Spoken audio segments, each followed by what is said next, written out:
जय हिंद दोस्तों। आज हम लोग बात करने वाले हैं जो नीतीश सरकार बिजली बिल जो 125 यूनिट हमारा जो फ्री किए हैं उसी पे। तो सबसे पहले नीतीश कुमार का स्टेटमेंट देख लीजिए। यहाँ उनका स्टेटमेंट है जो एक्स पे आया हुआ है। वे बोले हैं हम लोग शुरू से ही सस्ते दरों पर सभी को बिजली उपलब्ध करा रहे हैं। जैसे इनका कहना है नीतीश कुमार का कि हम शुरू से ही बिजली बिल सस्ते दरों पर जो है उपलब्ध करा रहे हैं। अब हमने तय कर दिया है कि 1 अगस्त 2025 से यानी जुलाई माह के बिल से ही राज्य के सभी घरेलू उपभोक्ताओं को 125 यूनिट तक बिजली का कोई पैसा देना नहीं पड़ेगा। अब देखिए, केवल घरेलू कहने का मतलब है कि केवल घर में जो उपयोग होता है। अब जैसे हम लोग से जो कुछ जो कंज्यूमर है पूछ रहे हैं कि कमर्शियल में जैसे हम लोग जो है दुकान के लिए यूज कर रहे हैं तो उसमें 125 यूनिट फ्री है कि नहीं।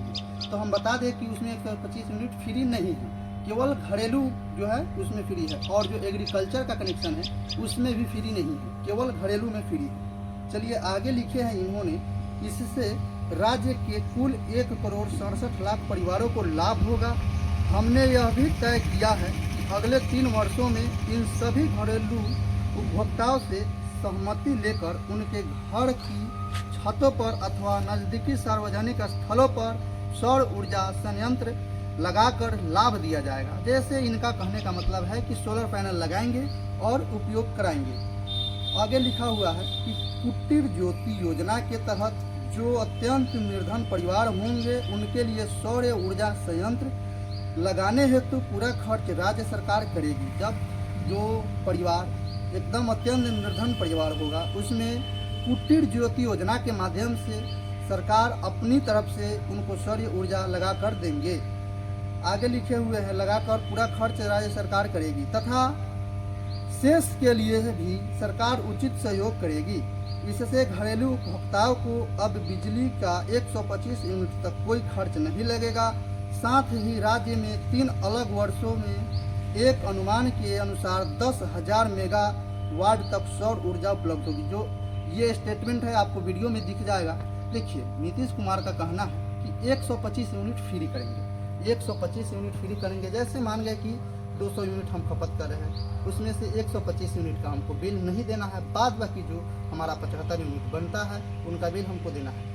अब कंज्यूमर जो है कंफ्यूज है कि स्मार्ट में देना है या सिंपल में देना है। माने उनका कहना है कि नीतीश कुमार अगर जो फ्री कर रहे हैं यूनिट 125 यूनिट, तो वो स्मार्ट मीटर के लिए फ्री कर रहे हैं या नॉर्मल यूनिट जो मीटर है उनके लिए फ्री कर रहे हैं। तो देखिए यहाँ दोनों के लिए फ्री कर रहे हैं।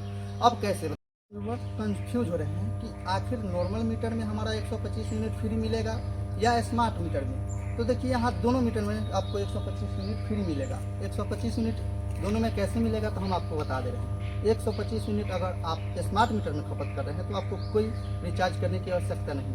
अगर 125 यूनिट से अधिक खपत करते हैं या 200 यूनिट जैसे मान लीजिए खपत कर रहे हैं तो 125 यूनिट तक आपको कोई पैसा नहीं देना है। अगर उससे अधिक आप खपत कर रहे हैं तो उसके लिए आपको पैसा जो है रिचार्ज करना पड़ेगा। जैसे मान लीजिए 125 यूनिट जो हम महीना के 20 दिन में ही खपत कर लिए तो बाद बाकी हमको रिचार्ज करना पड़ेगा। अगर हम लोग 125 यूनिट को 1 महीना से अधिक चलाएंगे तो हमको रिचार्ज नहीं करना पड़ेगा। यही सिंपल मेथड है। और आगे आपको नॉर्मल मीटर में भी 125 यूनिट फ्री मिलेगा। अगर उससे अधिक आप यूज करते हैं तो आपको 125 यूनिट काट के और जो सब्सिडी बचेगा आपका, सरकार जो सब्सिडी दे रही है 125 यूनिट दे रही है, उसको काट के जो अधिक बिल यूज करेंगे उसका आपको बिल देना है। इसके लिए धन्यवाद। जय हिंद।